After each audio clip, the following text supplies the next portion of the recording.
Okay, I've been practicing for the last few days, trying to figure out how to do the technology for this, but today we're going to talk about weed. That was the question from yesterday. What about weed?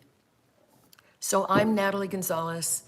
I'm a functional medicine and integrative medicine practitioner. I am a physician, and I've gone back for training for all of the functional medicine and integrative medicine that I do. So that means that I'm going to take some of the conventional things from medicine, and I'm going to take some of the complementary or alternative things and make them work together in the best way possible for people. And I'm coaching and teaching on my website.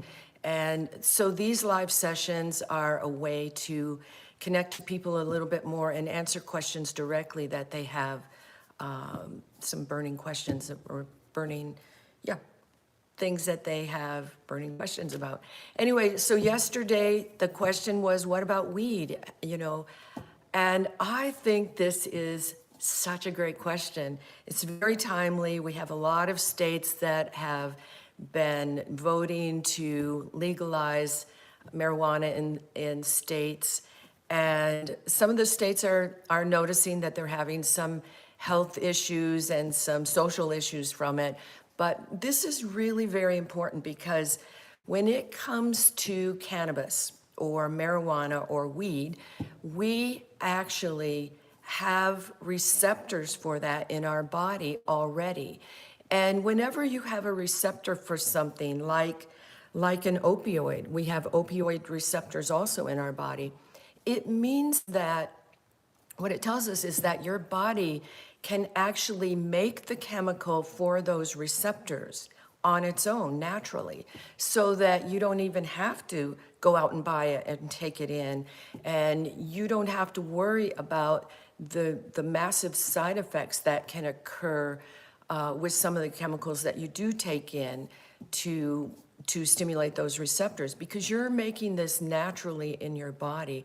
And so when it comes to cannabinoid receptors, we have two different types, CB1 and CB2 receptors. That's, an easy way to think about it.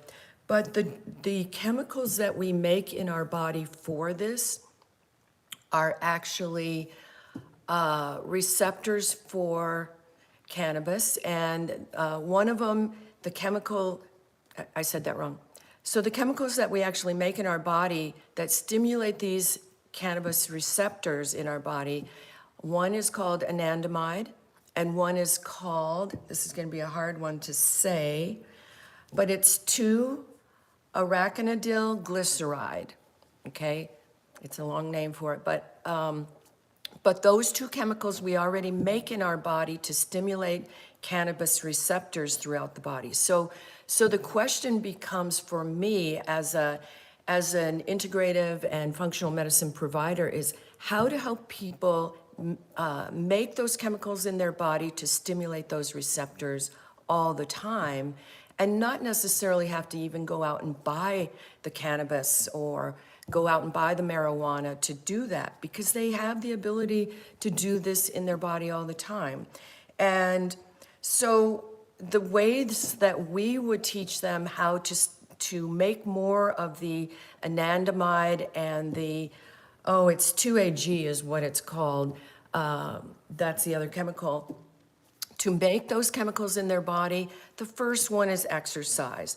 We always thought that when you exercised, in the past, I always had the impression that it was the beta endorphins that you were making to make you feel good during exercise, the runner's high that people get.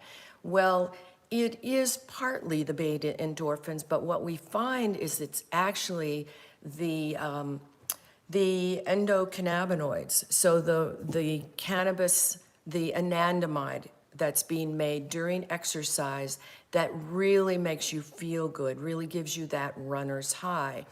And so exercise is going to be one of the first things that we would help people with. Not just exercise. When we start stimulating that kind of chemical production in our body, It's not the exercise alone that does it. It's the deep breathing that also does it. So that deep rhythmic breathing that you get when you're really doing some long-term aerobic exercise that's maybe 20 or 30 minutes at a time is the same kind of thing that will be going on if you are doing some type of meditation or deep breathing exercise. So for people that I have that are not active, we get them up and active. For those people who cannot be up and active because maybe they're in too much pain or maybe they're bedridden, we actually have them doing some deep breathing exercises over a 10 to 20 minute period of time. And that will also stimulate those endocannabinoids and stimulate the anandamide and stimulate the 2AG that will activate those CB1 and 2 receptors in your body. So even not just exercise, but that deep rhythmic breathing that you do during meditation or mindfulness or yoga or just plain deep breathing. We'll do the same thing. Another really good one is omega-3 fatty acids. So those are going to be foods that you take in. They're going to be in the form of flax, chia, hemp, walnuts, hemp seeds is what I was going to say, hemp seeds, walnuts, and algae oil. You can actually do fish oil, but when I have people who need omega-3s, I have them go and eat what the fish eat, and that's algae. And, you know, the fish just do the conversion for us. That's how you get it from fish. But you can actually get those omega-3s directly from the source, which is algae. And it's a really clean source to get it from. And so omega-3s will help you produce the 2AG, especially the arachidonyl glyceride, which is the other cannabis-like chemical that your body makes to stimulate those cannabis receptors. And then another really good one is dark chocolate, not because dark chocolate makes you produce these two chemicals that are like marijuana, but it makes you not break them down. So that if you have made them in your body from the foods that you eat or the exercise and things like that, that you're not breaking them down so quickly. And so that's really good to remember that that the dark chocolate is helpful for that. And the other thing that breaks down those two chemicals that are like cannabis in your body, the other thing that breaks them down and makes them unusable is stress. So anything you do that is a stress reduction activity is going to help you maintain those two different chemicals a little bit longer and have them work a little bit longer in your body. So I'm going to see if you're pregnant, I wouldn't take in any of these, of weed or things like that, but I would absolutely have you do the things that help you produce that in your body. It can only make your pregnancy easier. And let me see what else we have for questions here. Oh. What are your thoughts on sea moss?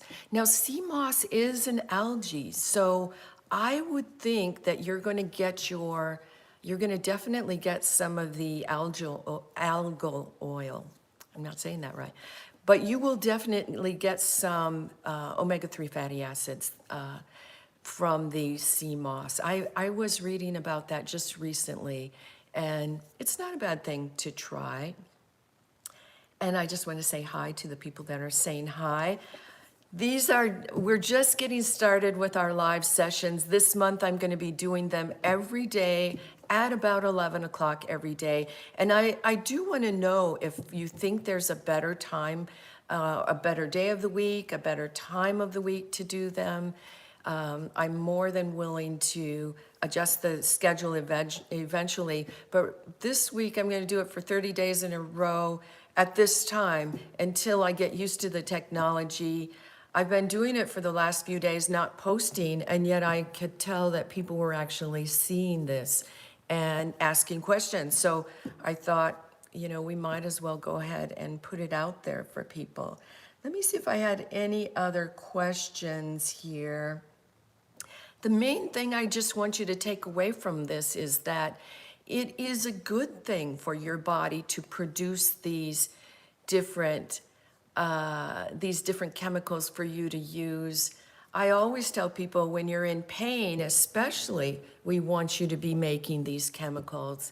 I have a lot of people in a lot of pain, and we really do work to help them produce these chemicals in their body that counteract pain, that make them feel better, whether they are for your opioid receptors, so those are going to be your beta endorphins, or whether they're for your cannabinoid receptors, so that's going to be things like anandamide and 2-AG.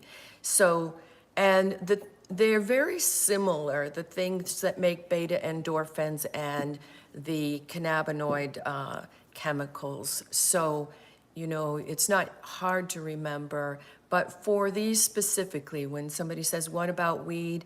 And I'm going to counter that with saying, then what about making it? What about making it free of charge every day in your body to just give you a lift and decrease some of the pain that you're feeling in your body? It will also help for appetite. If I have somebody who doesn't have an appetite, we don't see that very often, but occasionally we do.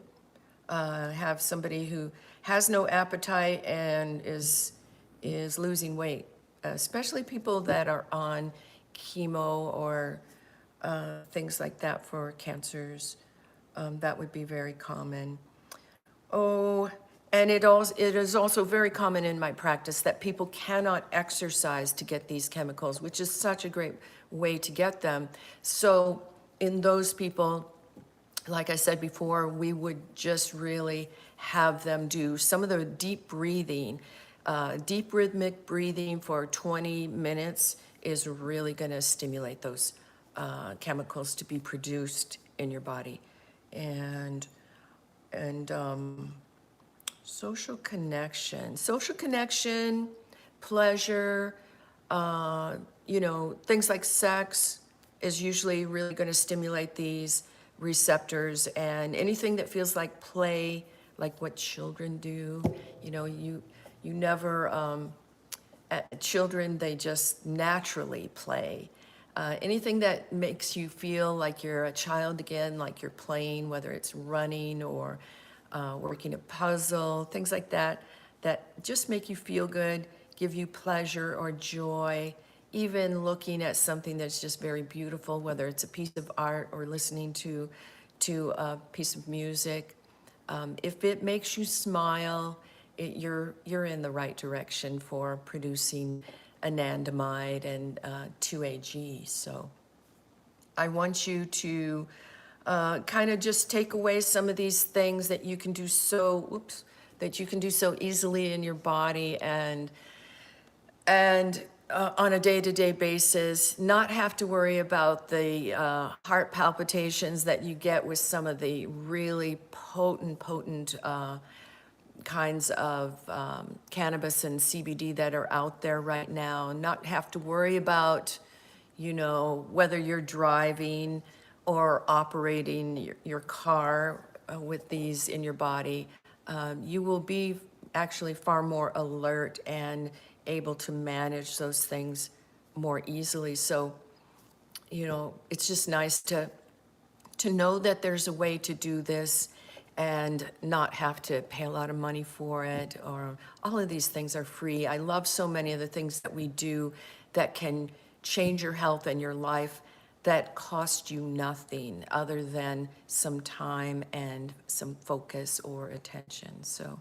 So let me see if I have any other questions out here. Not right now. So if you do have questions, go ahead and post them, even if you're just watching the rerun of this. And Megan will get out there and post it for you as a rerun after I post these every day. So if you're not able to make it for the regular session, go ahead and post us a question if you still have it and you're watching the replay, because we will be looking at those and we will be answering those questions during the regular 11 o'clock live sessions. It's 11 o'clock Mountain Time. That's because I'm in Montana. And then you'll have to kind of do the calculation for where you're located throughout the world so you'll know.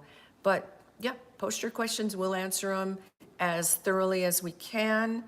And just remember, the key is going to be, don't depend on the outside, outside cannabis that you take in or whatever, form of marijuana that you want to take in instead, to just be a little more self-directed and do this on your own.